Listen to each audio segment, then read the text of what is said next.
Bonjour bien-aimés, bonjour ou bonsoir, ça dépend de quel côté du globe vous me recevez. Nous abordons ce jour un thème assez complémentaire au dernier thème que nous avons développé. Notre dernier thème, c'était réaliser la nouveauté de création.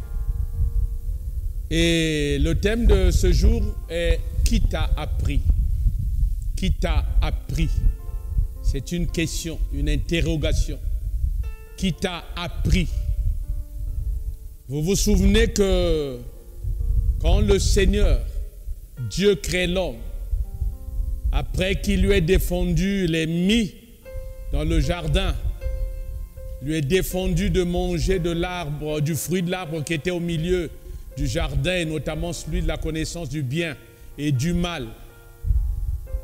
Et quand, sous l'influence du serpent qui avait pu séduire Ève et qui par Ève a pu séduire l'homme, après donc que l'homme ait péché et que l'homme ait marché en contradiction à la recommandation divine, quand l'homme perd donc la vie que Dieu lui avait donnée, parce qu'il avait dit que le jour où il en mangerait, il mourrait. Quand l'homme perd cette vie et qu'il réalise quelque temps plus tard la présence du Seigneur de Yahweh dans le jardin où il se trouvait, alors l'homme est apeuré, l'homme va se cacher la présence de Dieu, ce qui n'était pas habituel. Et l'homme dit au Seigneur, quand le Seigneur arrive, il appelle l'homme, il dit « Où es-tu » parce qu'il ne le voit pas, alors qu'il devrait le voir dès l'arrivée. Et l'homme répond « J'ai entendu ta voix dans le jardin et j'ai eu peur parce que je suis nu et je me suis caché. » Et l'Éternel Dieu dit « Qui t'a appris que tu es nu? Est-ce que tu as mangé de l'arbre? Non, je t'avais défendu de manger. » Et nous prenons donc notre thème sur la base de ce verset, de la question que pose le Seigneur à l'homme. Qui t'a appris que tu es nu? Il y a beaucoup de choses dans la vie des chrétiens qu'ils trouvent normales, que nous trouvons normales, parce qu'il ne s'agit pas seulement de vous, mais de moi également. Il y a beaucoup de choses dans notre train-train quotidien, dans notre vie de tous les jours, que ce soit à l'église ou hors de l'église. De toutes les façons, le chrétien n'a pas de vie, il n'en a qu'une seule. C'est sa vie d'enfant de Dieu, qu'il devrait vivre où que ce soit, où qu'il soit, et en quoi que ce soit faisant. C'est vrai que beaucoup de chrétiens font un distinguo entre le moment où il faut s'occuper des choses de Dieu et le moment où, entre guillemets, il faut s'occuper des choses du monde, comme si nous avions à nous occuper des choses du monde. Et donc, le Seigneur constate dans le langage de l'homme un langage que lui ne lui a pas enseigné. Et c'est pourquoi il pose la question de savoir qui t'a appris. En effet, dans la vie quotidienne du chrétien, il y a beaucoup de choses que le chrétien dit.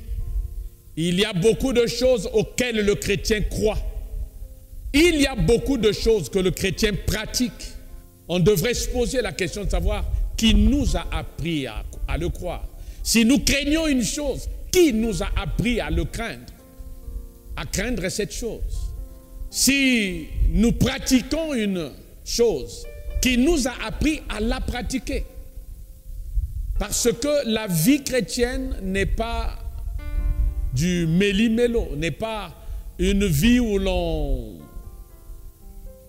fait feu de tout bois, comme on dit dans le monde. La vie chrétienne est une vie qui est puissante par le fait de la vie de la parole de Dieu en nous.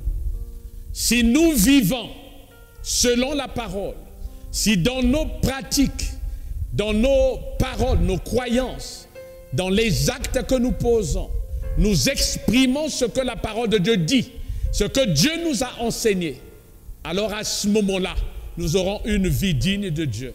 Nous aurons une vie d'enfant de Dieu. Nous aurons une vie de né de nouveau, de nouveauté de création. Une vie de personnes différentes du monde.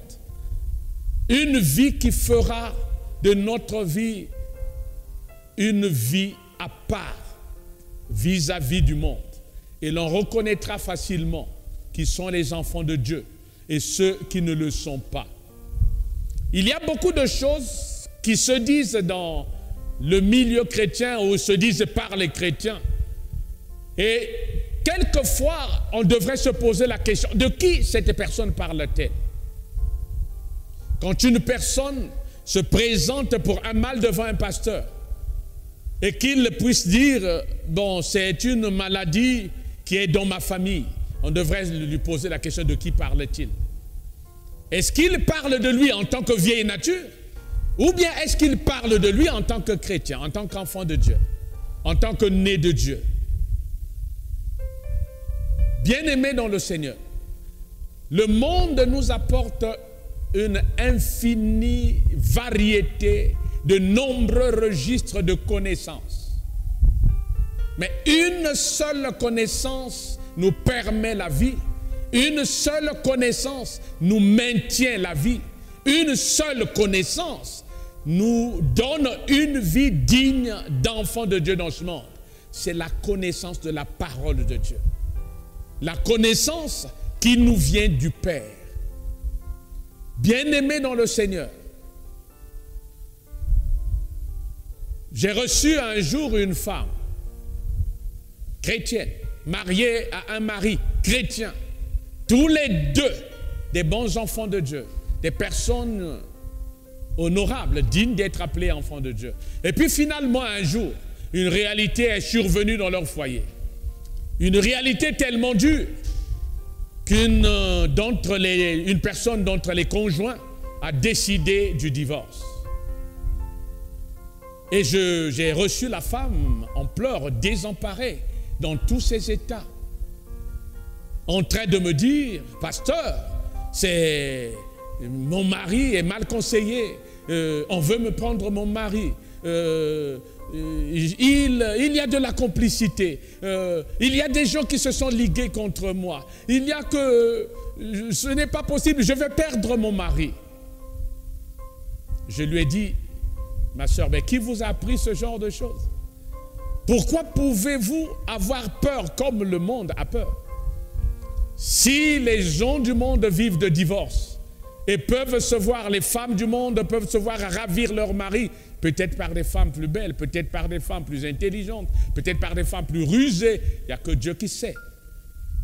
Mais comment une femme chrétienne craindrait-elle la même chose? D'où a-t-elle appris ce genre de réalité? La seule connaissance de Dieu qu'a la femme chrétienne, c'est que l'homme quittera son père et sa mère, il s'attachera à sa femme. Les deux ne seront plus deux, mais une seule chair. Et que l'homme ne pourra séparer ce que Dieu a joint. Dieu dit que l'homme ne sépare pas. Mais si la séparation vient des hommes, elle n'est pas possible. C'est la croyance que devrait avoir une femme mariée, chrétienne, dans une situation pareille.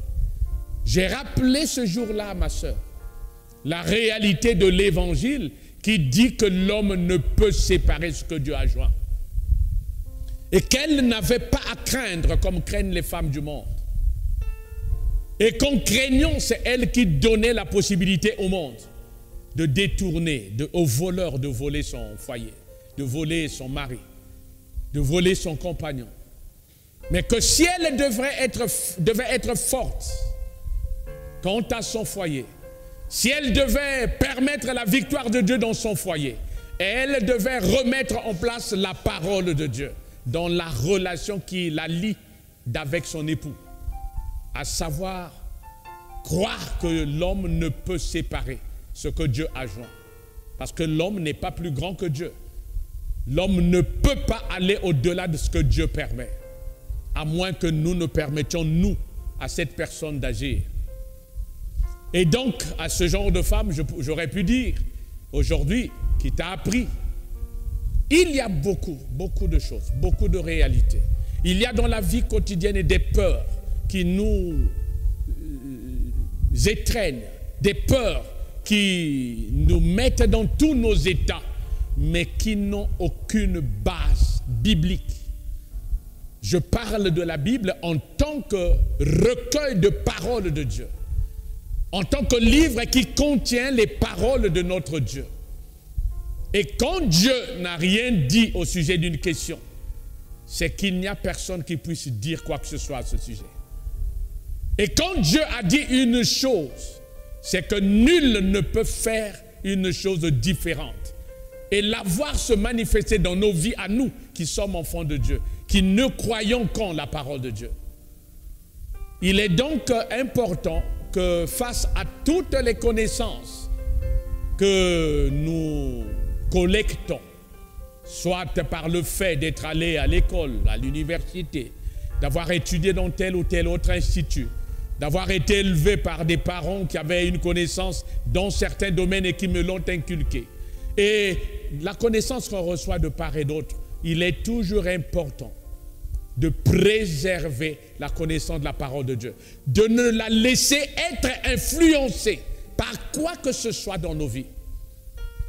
Nous pouvons apprendre une chose dans le domaine de la science, parce que nous abordons un examen, parce que nous avons un examen à faire sur la base de ces connaissances. Nous avons donc besoin de donner des réponses dignes de cette connaissance. Mais il ne faut pas que cette connaissance vienne interférer dans notre vie au quotidien.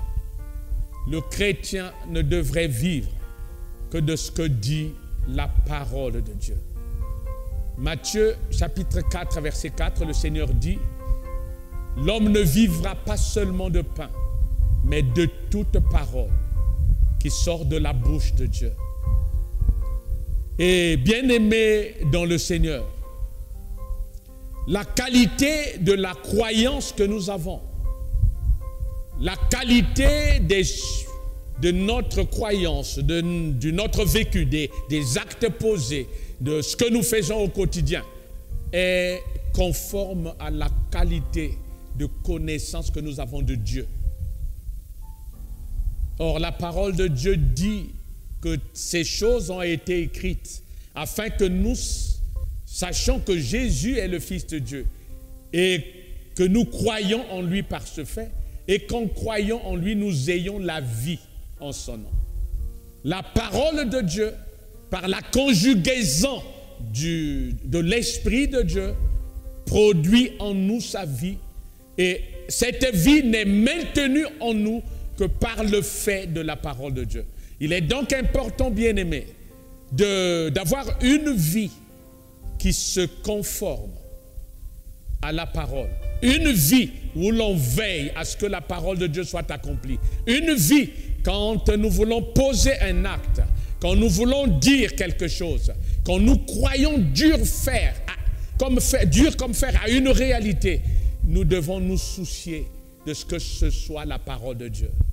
Si ce n'est pas la parole de Dieu, elle n'a pas de place. Elle ne devrait pas avoir de place. Et c'est pourquoi, bien-aimés dans le Seigneur, il y a en effet dans le domaine de la foi, vous savez, la foi vient de ce qu'on entend, et ce qu'on entend vient de la parole de Christ.